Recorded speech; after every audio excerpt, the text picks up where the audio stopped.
प्यारे बच्चों, मैं एसके सिंह आप सभी लोगों का एक बार फिर से रीजनिंग की क्लास ब्लड रिलेशन के टॉपिक पर आप सभी लोगों का हार्दिक स्वागत करता हूं। आइए आज की क्लास को हम लोग आगे बढ़ाते हैं। ठीक, ब्लड रिलेशन का मतलब होता है खून का रिश्ता। सबसे पहली बात हम समझते हैं, किसी भी रिश्ते की शुरुआत कहाँ से की जाएगी। मैंने एक प्रश्न आपसे पूछा कि किसी भी रिश्ते की शुरुआत कहाँ से करी जाएगी। इसका सही जवाब है किसी भी रिश्ते की शुरुआत सेल्फ। सेल्फ का मतलब होता है स्वयं। आप किसी भी रिश्ते की शुरुआत स्वयं से करिए। इस बात को मैं ऐसे समझाता हूं, अगर आप हैं तभी आपके फादर मदर हैं, तभी आपके दादा दादी हैं। आपके रहने के बाद ही रिश्ता है, अगर आप नहीं है तो कोई रिश्ता है। किसी भी रिश्ते की शुरुआत तभी है, कोई रिश्ता तभी है जब आप लाइज करते हैं। If you are lies here then you have in the relation. अगर आप है तो आपके पास कोई ना कोई फैमिली रिलेशन है। अगर आप लाइज ना करें तो फिर किस बात का रिश्ता, और क्यों रिश्ता, और क्यों माँ बाप, और क्यों भाई बहन, और क्यों बच्चे। जब तक जीवित है तभी के रिलेशन है। या इस बात को याद रखना, आंखें खुली है तब तक के लिए रिश्ता है, और जिस दिन आंख बंद बस अब हम आपके हैं कौन, काम खत्म कर दीजिए, खत्म हो गया ना मामला। तो रिश्ते की शुरुआत कहां से करेंगे, सेल्फ। सेल्फ में दो बातें हो सकती हैं, जेंडर के आधार पर आप मेल या फीमेल हो सकते हैं। ठीक, बुक कहता है कि जेंडर डिसाइड करने के लिए हम प्लस या माइनस की मदद ले लेते हैं। अगर कोई लड़का हो रहा है तो वहां पर प्लस साइन डाल दो, और अगर कोई लड़की हो रही है तो माइनस साइन डाल दो। ठीक, इस बात में कई बार लड़कियां लड़ जाती कि मैं माइनस क्यों बोला गया, क्योंकि माइनस के पास वो पावर है, माइनस और माइनस मिलकर क्या हो जाता है, प्लस। माइनस के अंदर माइनस भी हो और प्लस भी है। लड़कियों के लिए अच्छे से अच्छे भी हैं और बुरे के लिए बुरे भी हैं। अब बताओ, माइनस अच्छी चीज है कि बुरी चीज है ना। कभी किसी चीज को मत समझो, अगर जहर भी है तो उसकी भी कोई उपयोगिता होगी। संसार में कोई भी चीज बेकार नहीं है, हर एक चीज यूजफुल है और यूज से भरी हुई है। देखो इधर प्लस और माइनस, और ऑब्लिक का मतलब कोई एक ही हो सकते हैं, या तो लड़का हो गया या तो लड़की। जैसे तुम्हारी आंख खुलेगी, इस धरती पर आओगे, तुम्हारा स्वागत एफएम से होगा। एफएम मतलब एफ का मतलब वही गीत गाएंगे। इधर पापा मेरा बेटा आ गया, इधर मदर मेरी बेटा या बेटी आ गई। और इन लोगों में होता है मैरिड रिलेशन, ये एक दूसरे से शादीशुदा होते हैं। जो मैंने ये लाइन ड्रॉ की है ये मैरिड के लिए है। अगर कहीं पर भी मैं ए बी के साथ इस तरह से उन लोग को हार पहना दूं तो समझ लो कि वो हस्बैंड वाइफ का रिलेशन है। अदरवाइज सेम जनरेशन में बहुत सारे रिलेशन हो सकते हैं, कोई एक रिलेशन नहीं है। एफ एम, इसमें ध्यान रखना, जब भी शादी होती है सेम जनरेशन में होगी। जब भी शादी होगी एक मेल एक फीमेल होगा, एक के मेल होते ही दूसरा फीमेल हो जाएगा। जैसे अगर एक माता तो दूसरा अपने आप पिता हो जाएगा, एक पिता तो दूसरा अपने आप जो है। और आप ये रिलेशन सबके पास होगा, बिना इस रिलेशन के आप धरती पर आ नहीं सकते हैं। तो सबके मम्मी पापा हुए कि नहीं हुए, और ये फिक्स बात होगी, तो इसमें कौन सी डरने वाली बात है। पहला रिलेशन किससे मिला हमारा, जो आपने बताया था, पहला रिलेशन किससे एकदम आप करीब थी, पहला रिलेशन किससे मिला, बोलो, एफएम से। एफ मतलब फादर और एम का मतलब मदर। जो हमने ये लाइन खींच के ऊपर बढ़ाई है, इसको हम बोलते हैं जनरेशन। अभी बात कर रहे थे ना जनरेशन गैप की। जनरेशन का मतलब ही हमसे एक पीढ़ी ऊपर के लोग हैं, और इसमें और भी लोग हैं, इनको हम अभी जिक्र करेंगे। लेकिन इससे पहले कि हम और बात करें, हम एक बच्चे की बात को और बड़ी कर लेते हैं। हमारे साथ खुशी जी हैं, और खुशी जी ने ये कहा कि सर इसके ऊपर भी तो है जीएफ। जीएफ का मतलब ग्रैंडफादर, और जीएफ के साथ में कौन मिलेगा, जीएम, फादर और मदर। और इनके बीच में मैरिड कपल का रिलेशन है। तो अगर आप इस धरती पर आ रहे हैं तो यह रिलेशन एकदम मिलना तय है, और सबको मिलेगा ये रिलेशन। बिना इस रिलेशन के आप आ ही नहीं सकते हैं। इसलिए तो आपने इस बात को और आगे बढ़ाया। इन्होंने कहा कि बात यहीं पे क्यों करनी सर, इसके ऊपर भी तो रिश्ता है। अब इसके ऊपर वाला रिश्ता देखो, यहां पर सुनो, हम माता पिता, दादा दादी, दादा दादी के ऊपर होते हैं परदादा और परदादी, और इंग्लिश में बोलते हैं ग्रेट ग्रैंडफादर, ग्रेट ग्रैंडमदर। लेकिन बात वहीं पर होगी, उनके ऊपर भी होंगे, तो उनको बोलते हैं परदादा, परदादी, great great grandfather, great great grandmother, या ग्रेट स्क्वायर ग्रैंडफादर और ग्रेट स्क्वायर ग्रैंडमदर। और उसके ऊपर ग्रेड 3, उसके ऊपर ग्रेड 4, उसके बाद ग्रेड 5, लगाते जाओ, great great great great great, पर दादा, समझ में आई बात? समझ में आई बात? अब समझ में। लेकिन हमारे लाइफ साइकिल में ईश्वर की इतनी खूबसूरत व्यवस्था है कि हमारे लाइफ साइकिल में हम अपने से 2 जनरेशन ऊपर और 2 जनरेशन नीचे के जनरेशन को देख पाते हैं, और हमारे एग्जाम में भी यही 2 ही पढ़ना है, तो हमें ऊपर जाने की जरूरत नहीं है, इसी से हमारा काम चल जाएगा। इसलिए हम रिलेशन को यहीं पे रोक देते हैं। इसीलिए हमने रिलेशन को ऊपर से नहीं लिया, या हम फादर मदर, हमने रिलेशन को कहां से लिए? खुद से। और खुद का होना कितना मायने रखता है? आप एक शख्सियत है, एक व्यक्तित्व है, आपकी सोच आपके घर परिवार और समाज के लिए अच्छी साबित हो सकती है।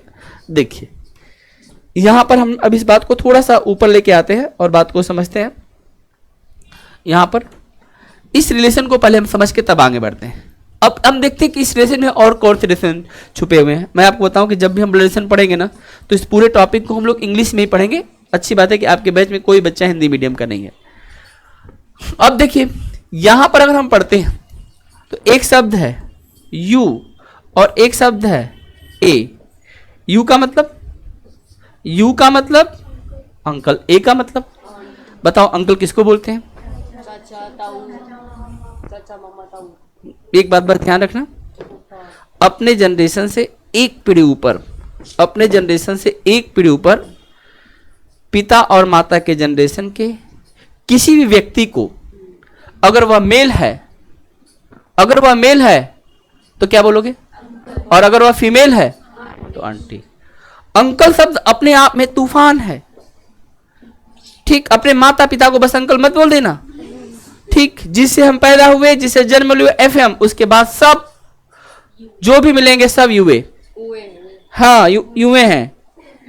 अंकल आंटी, मामा बताओ, मामा बोलो अंकल, मौसा, फूफा, पापा के दोस्त। मामा आंटी कब से बन गए? और उनके बगल में जो उनकी धर्म पत्नी है, अब जैसे मामी, मौसी, चाची, दादी, दादी भी आंटी, निपटा दिया इन्होंने। दादी भी आंटी। देख तो लो फ्लो, देखो सही चीज में कोई फ्लो नहीं, गलत चीज में फ्लो ही फ्लो है। देखो यहां पर सुनो ध्यान से। आप एक बात समझिए कि कोई भी महिला, आप बस में यात्रा कर रहे हैं मिस्टर गाजी, और आप किसी महिला को सीट देना चाहते हैं, और सीट देने से पहले आपने बोल दिया आंटी जी आइए बैठ जाइए, बस अब आपकी खैर नहीं। आपने जानते किस बात की लड़ाई होगी? कि आपने आंटी कैसे बोल दिया? क्या मैं तुम्हें आंटी दिखाई दे रहा हूं? दिखाई दे रही हूं? क्या मैं तुम्हें आंटी दिखाई दे रही हूं? हो जाएगा बवाल। ऐसा बोल मत देना आंटी शब्द। आंटी शब्द कहते ही जो लड़कियां हैं, जो महिलाएं हैं, वो एकदम से चौंक जाती हैं। उनको लगता है ये मुझसे 20 साल बड़ा दिख रहा है। याद रखना, एक जनरेशन ऊपर पहुंचाना चाहता है। और आप बता दो लड़कियों के मामले में 18 साल के बाद एज बढ़ती नहीं है। 18 के बाद एज कांस्टेंट। या किसी लड़की से कहते हैं ना, किसी लड़की से सब चीज पूछो उसका एज मत पूछ देना, या किसी महिला से सब पूछो उसका एज मत पूछ देना, क्योंकि महिला अपने एज को लेके बहुत समझदार है। बस अब नहीं बढ़ेगी, इतनी ही बस है। आई बात समझ में? और आपने क्या किया? आंटी बन के क्या किया? सीधा 18 कहां पहुंचा दिया? बताओ, 48 पहुंचा दिया। उसको आपने वृद्धावस्था अनुभव करा दिया। कौन ये बर्दाश्त कर पाएगा जिसको अपने एज को लेके कॉन्शियस है? समझ में आई बात? तो आगे से ध्यान रखना। तो फिर क्या बोलेंगे? बहन जी मत बोल देना, बता रहा हूं मैं तुम्हें बहन जी टाइप दिखाई दे रही हूं।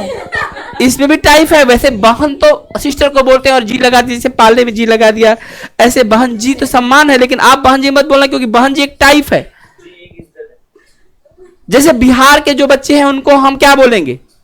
बिहारी बोलते हैं, लेकिन बिहारी अगर किसी को बोल दिया तो बड़ी समस्या हो जाएगी, क्योंकि दिल्ली में बिहारी कहने का मतलब एक ऐसा तबका जो बहुत मेहनत करता है, जो सारा काम कर सकता है। आपको तो बना बनाया खाना मिल जाता है, गाड़ी में बैठ के आ जाते हैं, पढ़ लेते हैं। आपको कौन सा करना है? बिहारी के लिए सुबह उठना है और सुबह से लेकर शाम तक जीवन के लिए उसको लड़ना है, क्योंकि उसके लाइफ की स्ट्रगल बहुत ज्यादा है। तुमने बिहारी बोल दिया, मेरी लाइफ में इतना स्ट्रगल तुमको दिखाई दे रहा है। तुम चाहते हैं मैं पूरे दिन ईंट उठाऊं, इतनी बड़ी बड़ी मंजिलें मैं तैयार करूं, तुम्हें ऐसा लगता है मैं ऐसा करूंगा? बिहारी बोल दिया तुमने। बिहारी बोलने का मतलब गरीब तबका। आई बात समझ में? लेकिन यह बिहारी वो नहीं है। ध्यान रखना, बिहारी दो तरह के हुए, एक जो बिहार में पैदा हुआ वो बिहारी हुआ। अगर बिहार में कोई व्यक्ति अमीर आदमी पैदा हुआ, आप उसको बिहारी नहीं बोलेंगे। यहां पर दिल्ली में कोई BMW से उतरे और उसको आप बिहारी बोल दें, और बिहार का भी है, कहें बिहारी है, नहीं बोलेंगे। वो बिहार का है तब भी उसको बिहारी नहीं बोलेंगे। हम तो बिहारी है बोलता है।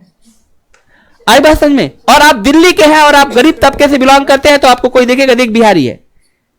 आई बात समझ में? समझो इस बात को। छतर छतर पर लिखा हुआ है कौन बिहारी कौन चट्टू है। ये सही में है। बस एक बात ध्यान रखना, किसी भी जाति संप्रदाय को साइड में फेंक दो, तुम एक भारतीय हो। बस देश के लिए जिए हैं और देश के लिए मरेंगे, बाकी बात खत्म हो गया। समझ में आई बात? हमेशा इस बात को ध्यान रखो। अगर तुम्हें जाति धर्म और इनने बांध लिया तो तुम जीवन में वो नहीं कर पाओगे जो करने के लिए आए थे। स्वतंत्र पैदा हुए और स्वतंत्र मरो। आई बात समझ में? देखो इधर, अब तक हमने क्या समझा? अंकल, अंकल में कौन आएगा? अब पिता के दोस्त भी है तो क्या बोलेंगे उनको? अंकल। आई बात समझ में? तुम मुझे अंकल बोल सकते हो, मुझे कोई टेंशन नहीं है, लेकिन मैम को कभी नहीं बोल देना, बता रहा हूं, बैंड बच जाएगी तुम्हारी। ध्यान रखना प्रियांशु, ऐसा मत कर देना, ठीक? आई बात समझ में? इधर देखो, आप समझो, आप मुझे ग्रैंडफादर बोल दो, हमें कोई फर्क ही नहीं पड़ता है। क्या लीजिए, इसमें हंसने वाली क्या बात है? नहीं समझे? हम शाश्वत हैं, हम सभी शाश्वत हैं। हम इस प्रेजेंट एज के आधार पर अपने जीवन का आकलन करते हैं। अनादि और अनंत काल से हम हैं। आई बात समझ में? कृष्ण को कोई शिशु के रूप में देख रहा था, अपने पुत्र के रूप में देख रहा था, कोई उनको काल के रूप में देख रहा था, थे तो एक बच्चे ही। आई बात समझ में? इसी बात का अंतर है। इससे जितनी भी समस्याएं उत्पन्न आपके जीवन में होंगी, आपके खुद के सोच से उत्पन्न होंगी। इस बात का हमेशा ध्यान रखना। ब्लड में बताता है कि हमारे पास 3 पीढ़ियां हैं। कौन सी 3 पीढ़ियां हैं? एक अपनी खुद की पीढ़ी, एक पापा वाली पीढ़ी, और एक, अब बताओ, अगर इधर फादर और मदर को छोड़ के कुछ भी बोलना है तो ये व्यक्ति इसको क्या बोल सकता है? Uncle aunty. इसको क्या बोलेगा? Father mother. इसको क्या बोलेगा? Grandfather grandmother. बताओ, इस रिलेशन में तुमको कोई प्रॉब्लम हुआ? बस ये चीज बना देना, जो जिसका है उसको ऐसे एडजस्ट कर देना। समझ में आई बात? मैं करके दिखाऊंगा भी और समझाऊंगा भी। अब मामला ये होता है कि अगर ये अंकल आंटी है, फादर मदर है, ये सेल्फ है, तो हम इस पे 2-3 चीजें और समझते हैं, उसको समझने का प्रयास करेंगे। अंकल आंटी इसको क्या बोलेगा? अंकल आंटी इसको क्या बोलेगा? अंकल आंटी इसको क्या बोलेगा? अपने भाई के बेटे को क्या बोलोगे? क्या बोलोगे? अपने भाई के बेटे को क्या बोलोगे? इसको क्या बोलेगा? नेफ्यू बोलेगा। नेफ्यू या निस, नेफ्यू या निस बोलेगा। तो हम रिलेशन को दोनों तरफ से देखेंगे। ये इसको फादर बोलेगा लेकिन इसको सन या डॉटर बोलेगा, इसको ग्रैंड फादर बोलेगा लेकिन इसको ग्रैंड सन या ग्रैंड डॉटर बोलेगा। इतने रिलेशन यहां पर है ना, इससे ज्यादा तो रिलेशन नहीं है। हाँ, आप और देख सकते हैं, यहां पर आपका ब्रदर और इधर आपकी सिस्टर, ब्रदर सिस्टर। लेकिन ये जो अंकल आंटी हैं, इनके बच्चे होंगे कि नहीं होंगे? Brother sister. और इनके जो बच्चे, इनको क्या बोलेंगे? अपना तो भाई बहन हो गया, चाचा चाची को जो हुआ इसको क्या बोलेंगे? एक शब्द आता है COUSIN, एकदम खतरनाक शब्द। कजन का मतलब कोई समझा सकता है मुझे? किसको बोलते हैं कजन? चाचा ताऊ मामा पापा के बाद है, चाहे वो लड़का हो चाहे लड़की हो। अपना भाई बहन, अपने भाई बहन को छोड़ करके अगर अपने जनरेशन में कोई भी आ गया तो कौन आ सकता है? कजन। अगर ब्लड रिलेशन से आ रहा है तो, नहीं तो फिर फ्रेंड्स हो जाएंगे। अपने जनरेशन में अगर अपने परिवार से कोई नहीं आ रहा है तो फ्रेंड्स, लेकिन ये ब्लड रिलेशन चल रहा है तो आएगा तो ब्लड रिलेशन से ही। तो अपने जनरेशन में अपने ब्रदर और भाई के अलावा अगर कोई भी कूदा तो किस में चला जाएगा?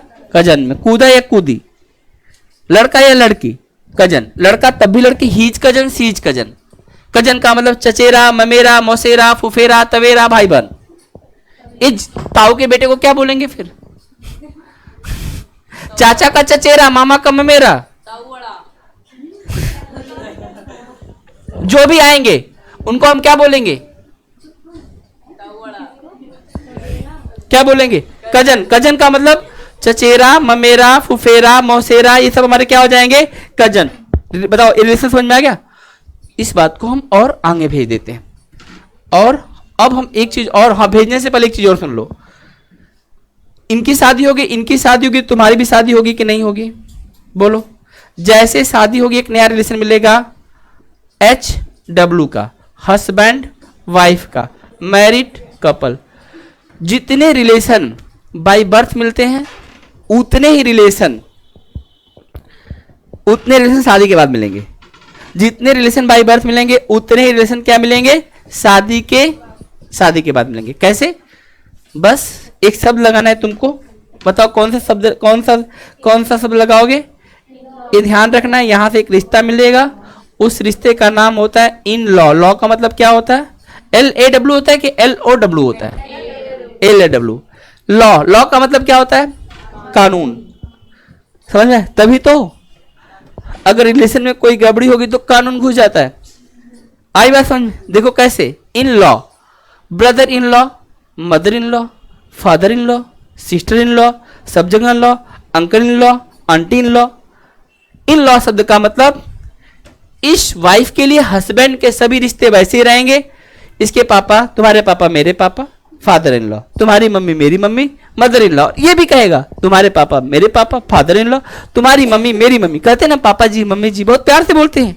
अपने मम्मी पापा को आगे दिखा देंगे और फादर इन लॉ मतलब पापा जी मम्मी जी। अभी तुम लोग कितने दल बदलू हो, एक जैसा व्यवहार क्यों नहीं रखते दोनों जगह पर? आपने भी किया ऐसा? मैं तुमसे अलग हूं क्या? तुम जहर तो मैं भी जहर। तुम मुझे अलग क्यों समझते हो अपने आप से? सर हो ना? आपने किया क्या का क्या मतलब है? जिस रास्ते से तुम आ रहे हो उसी रास्ते से तो मैं भी आया हूं यहां तक। मैं क्यों नहीं बोलूंगा इन लॉ? बोलूंगा ना father in law, mother in law, brother in law, sister in law. सबके लिए तो एक ही रूल है। नहीं समझे? कोई ये हो सकता लीजिए थोड़ा पहले समझदार बन गया हो और कोई अब तक समझदार ना बना हो। बस इस बात का ध्यान रखना। देखो तो ये जितने रिलेशन है, जितने बाय बर्थ मिलेंगे बेटा, उतने रिश्ते इन लॉ में मिलेंगे। तो इन लॉ का मतलब समझ लेना कि अपनी फैमिली से नहीं आ रहा है, बगल वाली फैमिली से कूद पड़ा, या अगर अपनी फैमिली में आए तो बगल वाली फैमिली से आके बोल रहा है। दो ही बातें हो सकती इन लॉ में, दूसरे की फैमिली से कूदा है या हम दूसरे की फैमिली में कूद गए हैं। करेक्ट है? आई बात समझ में? इन लॉ का मतलब क्या हुआ? अब ये बाय बर्थ नहीं है, ये कानूनन है। इन लॉ शब्द हो गया। समझ में आ गई बात? ऐसे ही अब सामने वाला सन नहीं बोलेगा, आपको क्या बेटा बोलेगा? सन इन लॉ। ठीक है? Daughter in law. समझ में? Brother in law, sister in law. Brother in law का मतलब कंफर्म? ब्रदर इन लॉ का मतलब क्या? देवर ही। लड़का लड़की के भाई को ब्रदर इन लॉ, ठीक, और लड़की लड़के के भाई को brother in law. Brother in law का मतलब ब्रदर अपना नहीं है, सामने वाले का ब्रदर इन लॉ लग जाएगा। दोनों तरफ से रिश्ता चलता है, इस बात को ध्यान रखना। ऐसे सिस्टर इन लॉ। अब देखो इसके बाद इतना समझ में आ गया तो मैं बात को आगे ले चलूं। बोलो भाई, तुम्हें ब्लड रिलेशन समझ में आ रहा है कि नहीं आ रहा है? कोई दिक्कत हो रही है तुमको समझ में? तो बस, तो कुछ है ही नहीं, इसके बाद खत्म हो गया टॉपिक। देखो इसके बाद यहां पर जब बढ़ोगे तो तुम्हें मिलेगा SD कार्ड। S का मतलब और D का मतलब, सन का मतलब मेल और डॉटर का मतलब फीमेल। ये सेम जनरेशन में इसलिए हॉरिजॉन्टल लाइन से कनेक्ट है, लेकिन ये मैरिड कपल नहीं है। अगर मैरिड होंगे तो मैं ऐसे कर दूंगा कनेक्ट। अपने जनरेशन में और बहुत सारे लोग हो सकते हैं, जरूरी नहीं कि सबसे मैरिड ही हो। अब अपनी SD कार्ड के बाद ये जो हमारे ब्रदर या सिस्टर हैं, इनके भी तो बच्चे आएंगे। अभी आपने पढ़ा था नेफ्यू और निस, NEPHEW, नेफ्यू, और क्या होगा? NIECE, निस, नेफ्यू और निस। भतीजा भतीजी, भाजा भाजी हिंदी में, लेकिन इंग्लिश में कोई दिक्कत ही नहीं है। भांजा भांजी, ठीक है? भाजी नहीं, भांजी, ठीक। नेफ्यू निस का मतलब क्या हुआ बच्चों? अपना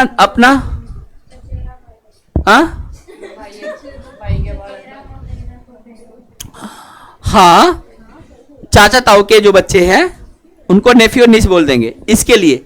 लेकिन यहां से ये बोल रहा है आप अपने आप को देख रहे हैं स्वयं के आधार पर, अपने बच्चों को हम सन डॉटर और भाई के बच्चों को हम नेफ्यू नीस बोलेंगे। देख लें रिलेशन ऐसे चल रहा है। और अगर इनके बच्चे हुए तो जीएस, जीएस का मतलब ग्रैंडसन, और जीडी, जीडी का मतलब ग्रैंड डॉटर। बस सन और डॉटर, इतना रिलेशन आपको पढ़ना है।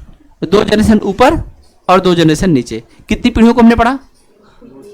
5 जनरेशन। आपके जीवन की लीला यहीं पे समाप्त हो जाएगी। आप इस जनरेशन में चल रहे हैं, बस इस 2 जनरेशन को और फेस करना है, उसके बाद आपका काम खत्म। समझ में आया? बहुत लंबे चौड़ा हिसाब किताब नहीं है, एकदम कैलकुलेटेड है पहले से ही।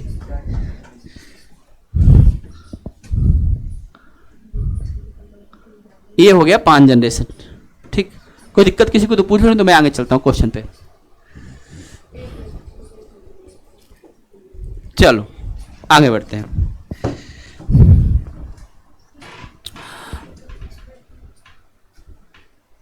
कोई दिक्कत है? हम इस बात को अब डायग्राम में प्रेजेंट करेंगे। कैसे प्रेजेंट करेंगे जरा देखना। जैसे एक बात समझना बेटा, एक मैं लाइन लिखता हूं, आप लोग ध्यान से देखना बेटा। A is father of B. अगर ये बात कहीं लिखी गई कि एज फादर ऑफ बी, तो फादर कौन है? किसका फादर है? लेकिन मैं इस बात को लिखना नहीं चाहता हूं, लेकिन क्वेश्चन बनाते समय मैं यूज करना चाहता हूं। तो मैं कैसे यूज करूंगा? क्या मैंने सही लिखा है? नहीं, क्योंकि ये फादर है। क्या अब मैंने सही लिखा है? नहीं। अब क्या दिक्कत है? पापा कहने का राइट केवल प्रियांशु को नहीं है, साक्षी तुम्हें भी है। लड़का भी पापा बोल सकता है और लड़की भी पापा बोल सकती है। एज फादर ऑफ बी में ए पापा है, यानी ए का जेंडर क्लियर है, बी का जेंडर क्लियर नहीं है। इस बात का ध्यान रखना। अपनी मर्जी से मत उसको लड़का बना देना, प्लस क्या माइनस कर देना। हमें अपनी तरफ से तो कुछ करना ही नहीं है। मैथ और रीजनिंग जैसे विषय में सारी चीजें सामने होती, बस हमें उसको अरेंज करके आंसर तक पहुंचना होता है। सबसे मजेदार बात होती है जो कुछ है बस सामने ही है, और जो कुछ है वही से तुरंत निकलेगा। सारा प्रेजेंस ऑफ माइंड का गेम होता है। ये ऐसा विषय ही है एप्टीट्यूड। ये प्रेजेंस ऑफ माइंड को ही तो चेक करता है, आईक्यू लेवल को ही तो चेक करता है। क्वांट और क्या चेक कर रहा है? सारा कुछ तो आपके सामने, कोई चीज पहले तो नहीं आपको याद करके आ रही है, आपके आईक्यू लेवल को चेक कर लेता है। तो ए फादर है, किसका फादर होगा? चलो मैं ऐसा करता हूं, एक अगली लाइन लिख देता हूं और बताना तुम। A is grand father of B. As grand father of B, बोलो कैसे करोगे? कैसे बनाओगे इसको? बना के दिखाओ, कॉपी पे दिखाओ, मुझे क्या मतलब है? मैं क्या जानूं कि तुमने क्या किया बेटा। A is grand father of B. पापा के पापा को क्या बोलते हैं? ग्रैंडफादर। कोई ना कोई पापा होगा बी का, और उस पापा से जुड़ा कौन होगा? ये वाला पापा, पापा के पापा, दादा, ग्रैंडफादर। और ए ग्रैंडफादर, इसलिए हमने प्लस लगाया। और इस तरह से ये डायग्राम पूरा 3 जनरेशन को कनेक्ट करता है। मुझे नहीं पता कि यहाँ पे कौन व्यक्ति, लेकिन कोई ना कोई एक व्यक्ति जरूर आएगा। हम इंतजार करेंगे लास्ट तक क्वेश्चन में, कब आएगा कब आएगा। आएगा जरूर, तभी तो जाके हमारा सीरीज कंप्लीट होगा, तभी तो हम क्वेश्चन का आंसर देंगे। समझ में आई बात? तो ये हमें लिंकअप हमें देगा। A is grand father of B, मतलब ए दादा है, डायग्राम ऐसे बनेगा। चलो मैं एक बार और ट्राई करता हूं, देखना। ठीक, A is grand daughter of B. How to present of this? A is grand daughter of B, कैसे बनाओगे इसको? जल्दी बनाओ भाई, मैं देखना चाहता हूं। बहुत बढ़िया किया, अच्छा किया। देखो इस बार हमें पता चला कि ए जो है, ए क्या है? ए है जीडी। जीडी का मतलब ग्रैंड डॉटर। ग्रैंड डॉटर लड़की होगी। और किसकी जीडी है? किसकी जीडी है? बी की। तो देखो बी, एक बी की जीडी है, पोती बोलने का राइट दादा को भी है और दादी को भी है, इसलिए हम बी का जेंडर डिसाइड नहीं कर पाएंगे। लेकिन पोती शब्द जो है वो ध्यान रखना, वो यहां से आएगा और यहां पर नॉर्मली हम यहां पर पापा को रखेंगे और पापा की बेटी, मतलब ऐसे समझो जो हमारे दादा दादी उनके बच्चे और उनका बच्चा। लेकिन एक बात इसमें और है, ग्रैंड डॉटर शब्द जो है हिंदी में पोता पोती बोलते हैं। हिंदी में रुको बेटा बता रहा हूं ना, अभी तो मेरी बात पूरी नहीं हुई, सेंटेंस पूरा हो गया मेरा, तुम बीच में कैसे बोल दोगे? एक वक्ता के बीच में दूसरा वक्ता कैसे बोल देगा? नहीं बोल सकता ना। श्रोता रूप में रहो और सिलेक्शन ले लो। वक्ता रूप में जाओगी श्रोतापन खत्म हो जाएगा, सुनने की क्षमता खत्म हो गई तो फिर वही रह गई। स्टूडेंट को केवल सुनना है, लिसन करना है और उस बात को बार बार रिपीट करना है, और कुछ काम ही नहीं है स्टूडेंट के पास। सुनो ध्यान से, ठीक, और सुनने के बाद उस चीज को फॉलो भी करना है। सही रास्ते पे आ जाए तो मैं उड़ा दूंगा। देखो इधर, तो कहां पर थे हम लोग? A is grand daughter of B. तो ग्रैंड डॉटर में पोता और पोती शब्द होता है, लेकिन इंग्लिश में ग्रैंड डॉटर में चारों चीजें आ जाएंगी। ग्रैंड सन है तो नाती और पोता, और ग्रैंड डॉटर है तो नातिन और पोती। तो अगर ग्रैंड डॉटर है तो इसमें कंफर्म नहीं होता है, चूंकि हमारा जो समाज है वो पितृसत्तात्मक है। पितृसत्तात्मक का मतलब क्या हुआ? जिसको हम वंश प्रणाली मानते हैं, आप देखते होंगे इसे सबसे ज्यादा प्रभावित हरियाणा रहा। हालांकि अभी ऐसी स्थिति नहीं है। आपको पता है लड़कियों को जैसे ही गर्भ जांच वगैरह आ गया था, पहली लड़कियों की तो ठीक है, दूसरी भी लड़की तो गर्भ में ही उसको मार देते थे। भ्रूण हत्या नाम सुना होगा, आई बात समझ में? अच्छा, किसी को जन्म लेने से पहले ही मार देना कहां का न्याय है? लीजा, अगर मान लो तुम्हारे माँ बाप, मतलब सीरियसली मत लेना, ये सबके लिए है, इसमें सभी लीजा बन चुके हैं, अगर तुमको गर्भ के अंदर ही मार दे तो तुम्हारी इसमें क्या गलती है? यू आर द इनोसेंट, तुम्हें तो पता ही नहीं कि बाहर क्या खेला चल रहा है। आई बात समझ में? तो इसमें तुम्हारा कोई गलती तो है नहीं, तो ये तो तुम्हारे साथ गलत हो गया, कानून है। अभी कोई अगर इसकी जांच भी करवाता है ना तो क्राइम है, मारने की दो बात छोड़ दो। किसी ने जांच भी करवा दिया ना कि जो है लिंग जांच करा दे, लड़का है पैदा होगा लड़की होगा, तो उसे भी जेल जाएगा। बस किसी को एक फोन करके कंप्लेन करना, इन्होंने जांच कराई थी जी, ये रहा एविडेंस, उठाएगी पुलिस। अच्छा तो तुमने ऐसा कर लिया है, बेबी को आने नहीं दोगे तुम्हारी इतनी हिम्मत है, तुम करवाओगी? तो बस क्योंकि समाज एजुकेशन में आया, समाज में एजुकेशन आया तो लोगों के सोच में वृद्धि हुई। अब वही हरियाणा की लड़कियां आईएएस और आईपीएस बन के देश का नाम रोशन कर रही हैं। वही हरियाणा लड़कियां कुश्ती और अन्य गेमों में देश का नाम रोशन कर रही हैं। वही हरियाणा की लड़कियां पूरे विश्व में जो है नाम रोशन कर रही है। तो सोच बदला। लड़का लड़की से पहले क्या था, लड़कियों को इतनी सुविधाएं नहीं थी, पढ़ने आगे बढ़ने का इतना अवसर नहीं मिलता था।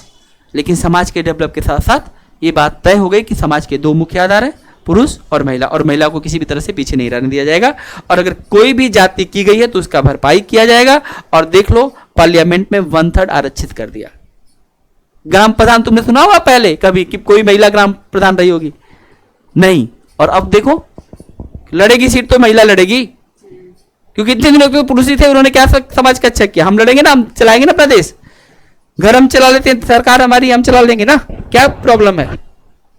दिल्ली की सीएम देख लो, शीला दीक्षित रही है, अभी समय देख लो आतिशी जी है कि नहीं है? महिलाएं कहाँ नहीं है, सर्वत्र हैं। अब आई बात समझ में?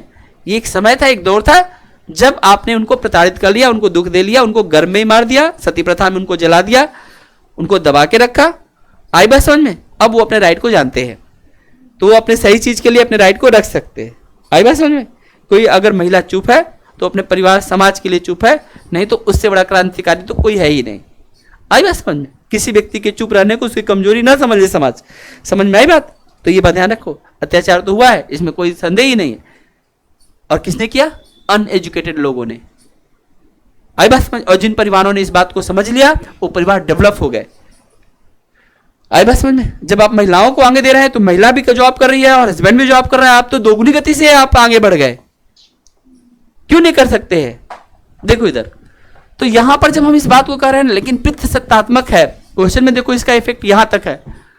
अगर ग्रैंड डॉटर बोलता है तो पूरा चांसेस है हम इसको मेल मान के ही चलते हैं, लेकिन अगर ऑप्शन में C N D can not determine जैसा अगर शब्द आ जाएगा तो हम उसका सारा ले लेंगे, क्योंकि हमें पता है कि केवल यहाँ पर प्लस का मामला नहीं हो सकता है, ग्रैंड डॉटर में यहाँ पर ये इसकी बेटी का भी बेटी हो सकती है। आई बात समझ में? इसलिए क्वेश्चन पे ध्यान रखना।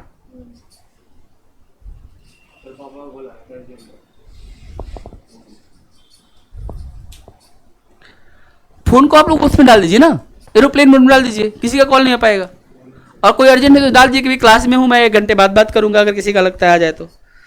आप अपने 2-3 घंटे समय के अगर मालिक ना हो पाए, मैं क्यों आप पे गुस्सा करूं भाई? क्योंकि आपकी पढ़ाई अच्छी हो, मैं भी अपना कल से फोन रख लेता हूं। मैं क्या करूं? मेरा सारा कॉल इंपॉर्टेंट है। मेरा कॉल इंपॉर्टेंट आपको क्या लगता है? मेरा इंपॉर्टेंट कॉल नहीं होता? मैं 1 मैन आर्मी में, मेरा कॉल इंपॉर्टेंट नहीं होता? बिल्कुल होता होगा। आई बात समझ में? इस बात को बार बार ना बताना पड़े, हमने तो आपसे फॉर्म पर लिखवा के रखा हुआ है, नाम काट के बाहर कर देंगे इतनी सी बात के लिए, कर भी देते हैं। फिर हमेशा सावधान रहिए। 2-3 घंटे के लिए बेटा सब भूल जाओ, और ये बात आगे के जीवन में भी रखो, क्योंकि आपका डेवलपमेंट रुकेगा। ये बात है, आप सोचोगे कि मैंने फोन कर लिया, मैं बहुत स्मार्ट हूं, गलत। आप एक छोटे से रूल को नहीं बाउंड कर पाए तो आप आगे कैसे बढ़ेंगे? हम छोटी छोटी बातों से जीवन में आगे बढ़ जाते हैं, बड़ी छोटी छोटी कदम होते हैं। आई बात समझ में? और वही आपके जीवन के वैल्यू और मूल्यों को बना देते हैं। तब मैं आपका टीचर हूं, मैं ही बोल रहा हूं मत करो बंद, तो फिर अब इतना देर इनको समझाया, फिर आप करेंगे, फिर वो करेंगे, फिर ये करेंगे, नहीं, आप लोगों को बार बार ना समझाना पड़ेगा।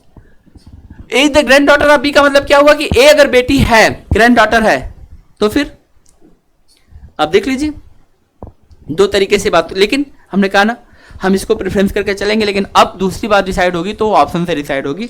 अगर ऑप्शन में आंसर तक नहीं पहुंचने दे रहा है या कुछ उसके कंपेयर में ऑप्शन दिया है, अब तो हम उस तरह से उसको देखेंगे। आई बात समझ में? बात समझ में आ रहा है? लेकिन इसमें बी का जेंडर डिसाइड नहीं होगा। चलो बताओ, A is uncle of B, कैसे इसको डिसाइड करोगे? A is uncle of B कैसे बनाओगे इसका diagram? A is uncle of B कैसे करोगे आप लोग? A is uncle of B, बताओ। A is uncle of B कैसे करोगे?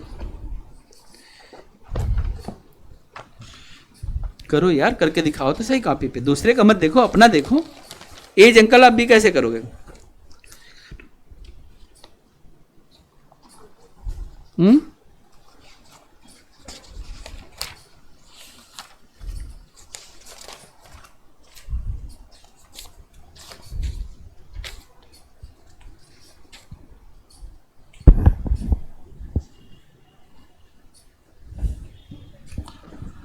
अंकल है बी का, ये बी होगा, बी के पापा होंगे या बी की मम्मा होगी, ठीक।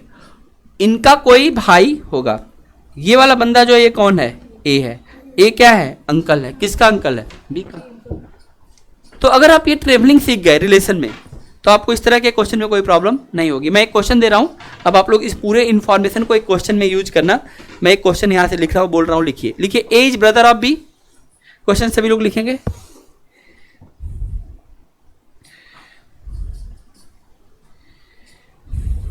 A is brother of B, B is brother of C, A is brother of B, B is brother of C, D is father of A, D is father of A. पहले आप ये diagram बना लो, फिर हम बात आगे करेंगे। सभी लोग इस डायग्राम को बना लें, और आप, मुझे लगता है बहुत जल्दी आप इसको बना लेंगे। ये क्वेश्चन हमारे सामने, A is brother of B, A is brother of B, A is brother of B, B is brother of C, B is brother of C, B is brother of C, D is father of A, D is father of A. इस diagram में किसी बच्चे को कोई problem नजर आ रही है? प्रियांशु देखो बेटा, डी क्या है? फादर है, क्योंकि यही से पता चल गया ना, ऊपर जाएगा तो पापा होगा, इससे कनेक्ट है तो पापा ही होगा। किसका पापा? ए का। लेकिन केवल डी ए का पापा नहीं है, डी बी का भी पापा है और सी का भी। इसमें कौन ऐसा व्यक्ति इसका जेंडर नहीं पता चला, लड़का की लड़की है? सी। अब जानते हो इतनी इंफॉर्मेशन के बाद क्वेश्चन बड़ा इनोसेंट तरीके से बोल रहा है, based on the three statement which of the following statement can not be definitely true. आपको बताना है कौन सी एक बात सही नहीं है। पहला है, इसमें ऑप्शन सुनो, बी इज ब्रदर ऑफ ए। ये बताओ डेफिनेटली सही है कि नहीं है? बी इज ब्रदर ऑफ ए होगा कि नहीं होगा? बी का जेंडर क्या है? प्लस, और प्लस का मतलब वो भाई होगा कि नहीं होगा? ए का होगा। अब दूसरा सुनो, B is son of D. बोलो होगा कि नहीं होगा? सही। बी बेटा है कि नहीं है? कंफर्म है। A is brother of C. A brother है सी का। सेम जनरेशन में तो ब्रदर सिस्टर ही तो हो गए। ठीक है, आगे चलो। सी इज द ब्रदर ऑफ ए। बोलो क्या ये बात हम दावा के साथ कह सकते हैं? Why? Because the gender of C is not clear. तो C is brother of A इसमें गलत हो जाएगा। लास्ट में एक और है, A B and C are D children. A B और सी डी के बच्चे हैं। ये वाला सही है। तो इसमें हमारे पास चार चीजें सही थी, एक चीज हम डेफिनेटली नहीं कर सकते हैं, बिकॉज जो हम प्लस माइनस सीख रहे हैं वो देखो यहां से पूछा गया है, और ये जो हमने अभी सीखा है एरो रिलेशन, ये यहाँ पर क्वेश्चन में पूछा गया है। एक क्वेश्चन आप और कर लीजिए, अगला क्वेश्चन करिए। देखिए इसमें बहुत सारे मेरे सामने क्वेश्चन है, मैं अगला क्वेश्चन बोल रहा हूँ, आप जरा करिए एक बार। लिखिए, P is father of Q। अगला क्वेश्चन है P is father of Q। P is father of Q। P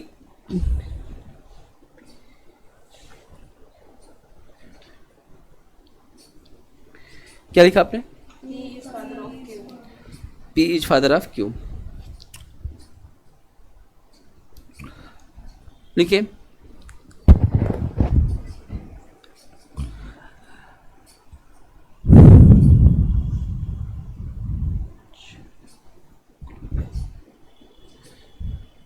आगे लिखिए,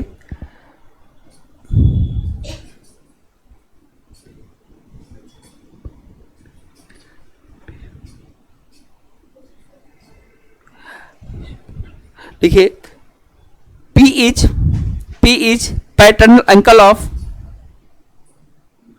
P is paternal uncle of A। P is paternal uncle of A। आगे लिखिए, आगे लिखिए,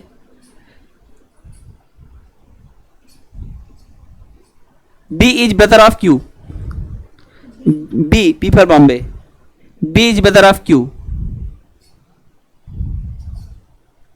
B is brother of Q. How is A related to B? How is A related to B?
एक लोग पढ़िए question.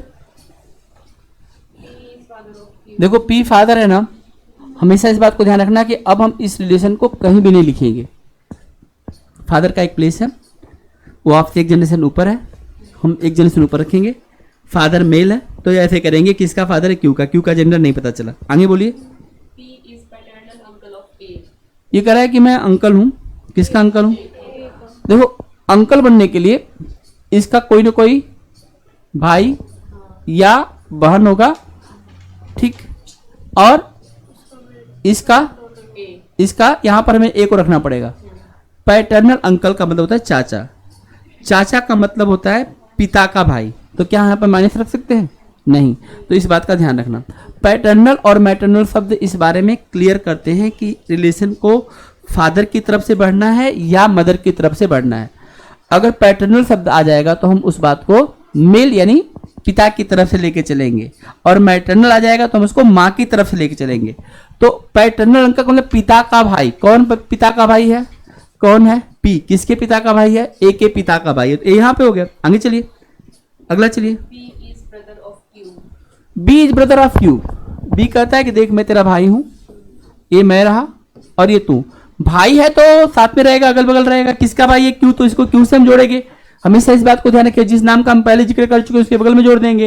ये बोल रहा है मैं भाई, तो इधर आ गया। अब आगे बोली। How is A related to B? हाँ, अब ये पूछा गया इस क्वेश्चन में कि अगर आप यहाँ पर ए को देख रहे हैं तो ए को क्या बोला जाएगा बी के द्वारा? अब बताइए। अपने भाई बहन को तो हम लोग भाई बहन बोलेंगे, लेकिन अपने अलावा कोई भी भाई बहन अगर हमारे पास एक आएंगे, अब देखो चाहे लड़का हो चाहे लड़की हो, इससे कोई फर्क नहीं पड़ेगा। आई बात समझ में? तो हम बस इतना कहेंगे कि ए का कजन, ए बी का क्या लगेगा? तो कजन। इसका आंसर कजन आएगा। यही बात मैं आपको सिखा रहा था। बातों बातों में हम लोग चीजों को सीख जाते हैं एकदम सरलता से, क्योंकि बात बड़ी व्यवहारिक है। आप आराम से यहाँ पर बता सकते हैं कौन कजन है? ए कजन है। किसका कजन है? बी का। देखिए बात बन गई। अगला क्वेश्चन लिखिए। एक और क्वेश्चन करिए, लिखिए लिखिए। A is mother of B. A is mother of B. दूसरा लिखिए। C the son of A. C the son of A. तीसरा लिखिए। D is the brother of E. D is the brother of E. हाँ, D is the brother of E. D, D for Delhi. D is the brother of D. D is the brother of E. तीसरी बात थी। चौथी बात लिखिए। ई the daughter of B. E is the daughter of B. और इसमें question पूछा गया है the grandmother of D is. Question इसमें पूछा गया है who is the grandmother of D. Question पूछा गया है who is the grandmother of D. D की दादी कौन है? Who is the grandmother of D. एक लोग पढ़िए, क्वेश्चन मैं करके दिखाता हूं। पढ़िए। A is mother of B. A is mother of B. A is mother of B. आगे बोलिए। C is the son of A. C is the son of A. C is the son of A का मतलब सी को अगर मैं यहां इस तरह से लगाऊं तो आपको कोई ऑब्जेक्शन होगा? देखो सन एक पीढ़ी नीचे आएगा, एक पीढ़ी नीचे पहले से कोई था, ये इसका भी बच्चा है, ये भी, दोनों इसके बच्चे, तो आपस में तो ये तो सन तो इसका भाई तो होगा। सन तो अपने, इसका सन तो इसी की लाइन में आएगा, पहले से भी है तो इसी लाइन में इसको ऐड कर दो, क्योंकि ये भी इसी का बच्चा है, ये भी इसी का बच्चा है, तो इसको अलग से जोड़ने की जरूरत नहीं है। ठीक है, इसके बाद बोलो। D is the brother of E. D is the brother of E. E ना, अभी तक हम डी और ई का जिक्र नहीं किए। आगे बोलो। E is the daughter of B. हाँ, ये ठीक है। E is the daughter of B ना, ये है ना। ई क्या है? डॉटर है, बेटी लगती है। किसकी बेटी है? बी की। तो बी का जेंडर नहीं पता चला, ई बेटी। और इससे पहला लाइन क्या था? और डी और ई का क्या रिश्ता था? D is the brother of E. अब देखो, अब मुझे यहाँ पे डी को लिखने में कोई ऑब्जेक्शन नहीं है। डी ब्रदर है, भाई साहब को यहाँ पे लाइए। डायग्राम समझो बेटा। ये पूरा का पूरा टॉपिक सिर्फ इन बातों पे चलेगा और हम आसानी से देख के किसी को बता सकते हैं। क्या पूछा है? किसकी ग्रैंड मदर? अरे यार, दादी कहाँ होती है? कितनी पीढ़ी ऊपर होती है पहले बताओ? दादी कहाँ मिलेगी? पापा के ऊपर मिलेगी, सबसे ग्राउंड फ्लोर, ये फर्स्ट फ्लोर, ये सेकेंड फ्लोर पे दादी मिलेगी। दादी कहाँ मिलेगी? सेकेंड फ्लोर पे। पापा कहाँ मिलेंगे? फर्स्ट फ्लोर पे। बच्चा कहाँ मिलेगा? ग्राउंड फ्लोर पे। अब बच्चे के बच्चे कहाँ मिलेंगे? बेसमेंट में। समझ में आ गई बात? नहीं समझ में आई बात? दादी देखो क्लियर है ना। और डी की दादी चाहिए। अब देखो, इनके मम्मी या पापा ये होंगे और इनकी माँ है, तो माँ हुई तो दादी हुई ना। हमसे दो पीढ़ी ऊपर कौन होगा हमारे फैमिली में? Grand mother. अब वो चाहे दादी हो चाहे नानी, से तो कोई फर्क नहीं पड़ता ना। तो आंसर तुरंत आप बता सकते हैं कि नहीं बता सकते? एक आखिरी क्वेश्चन लिखो। तो तुम लोग एकदम होशियार ही बना दूंगा। लिखो, कोई गुस्सा तो नहीं कर रहा मेरे ऊपर? लिखो। A is the father of C. A is the father of C. A is the father of C, but C is not his son. हाँ, A is the father of C. A is the father of C, but C is not his son. A is father of C, but C is not his son. आगे लिखो, आगे लिखो. E is the daughter of C. E is the daughter of C. आगे लिखो full stop के बाद. F is the spouse of A. Spouse क्या होता है? हाँ, हस्बैंड वाइफ के रिलेशन को, हस्बैंड वाइफ को एक दूसरे का स्पाउस बोलते हैं. देखिए, F is the spouse, SPOUSE. F, हाँ, SPOUSE, spouse. F for fan. F is the spouse of A. F is the spouse of A. आगे लिखो. B is the brother of C. B is the brother of C. B is the brother of C. आगे लिखो. D is the son of B. हाँ, D is the son. लिखते जाओ फिर देखते हैं. D for Delhi. D is the son of B. B for Bombay. आगे लिखो. G for God. G is the spouse of B. G is the spouse of B. आगे लिखो. H is the father of Q. H is the father of Q.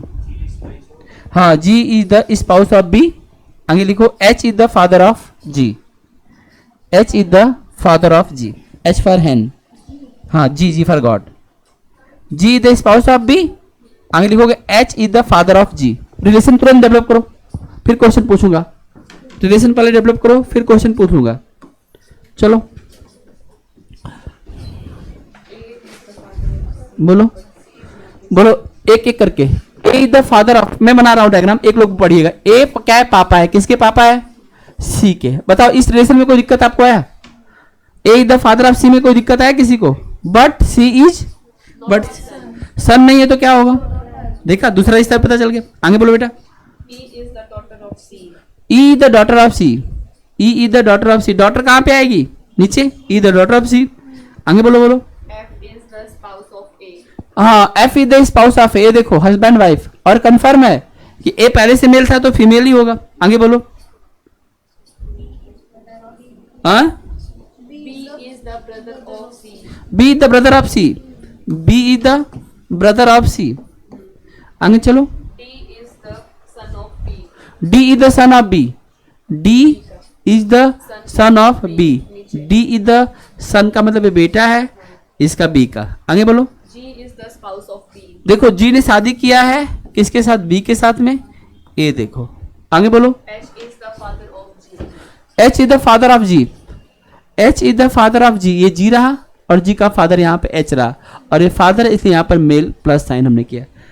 बताओ, इस diagram में इतने सारे relation में लेके आया. समझो, पहले गलती होती होगी, आपने सही कहा कि रिलेशन में गलतियां होती हैं और लोग गलत कर देते हैं. लेकिन अब क्यों गलती होगी? जब हमने एक एक कदम पहले से ही फूक के रखा हुआ है, हमें पता है कहाँ पे कौन बैठा हुआ है. आई बात समझे? तो डायग्राम सबका ही बनेगा कि नहीं बनेगा? डायग्राम बनाने में कोई प्रॉब्लम हुई आप लोगों को? बिल्कुल नहीं होगा. अब मैं सीधा क्वेश्चन पे आता हूँ, और क्वेश्चन क्या कहता है वो मैं आपसे खुद पूछता हूँ. Who is the grandmother of D? D की दादी कौन है? बताओ, who is the grandmother of D? D की दादी कौन है? कैसे पता चला कि डी की दादी कौन है? अरे यार, सेकेंड फ्लोर पे एक ही महिला है, और ऑप्शन में सुन लो, ए है, सी है, एफ है, एच है, कोई कंट्राडिक्शन नहीं है. ऑप्शन को भी ध्यान रखो और तब खटाक से क्वेश्चन मारो. पहले देखो कि क्या आपका आ रहा है. और इसके ऊपर सेकेंड फ्लोर पे एक ही महिला है, और एक ही महिला है तो दादी तो कोई ये होगी, एक ही तो होगी जो ऊपर है. दादी दादी किसको बोलेंगे? जो ऊपर होगी वही तो दादी होगी. आगे चलो. Who is the son of F? Who is the son of F? F का बेटा कौन है? बताओ. देखो, इनके बच्चे हैं, ये यही तो बेटा होगा, तो बी आ जाएगा तुरंत. ठीक, इस तरह से हमें दो क्वेश्चन पूछा गया था, दोनों का जवाब एक झटके में दे देंगे. आ रही बात समझ में कि नहीं समझ में आ रही? कर लोगे कि नहीं कर लोगे? तो अभी ब्लड रिलेशन का हमने पहला पार्ट पढ़ा. अभी सेकेंड पार्ट में अभी डिफरेंट टाइप के क्वेश्चन मिलेंगे, जिसको हम लोग कल की क्लास में कर लेंगे. आज के लिए इतना ही. आप लोग अच्छे से पढ़ के, आज आप लोगों की जिम्मेदारी क्या है? एक तो प्राइम नंबर आप लोग याद कर लीजिएगा पूरा अच्छे से. दूसरा आप क्या करिएगा, एज टॉपिक अच्छे से पढ़ लीजिएगा और पूरा रेशियो का टॉपिक जो पढ़े उसको पूरा रिवाइज करिए खूब अच्छे से, बार बार उनको देखिए, रेशियो प्रोपोर्शन के रिलेशन को समझिए। तीसरा आप ब्लड रिलेशन देखिएगा।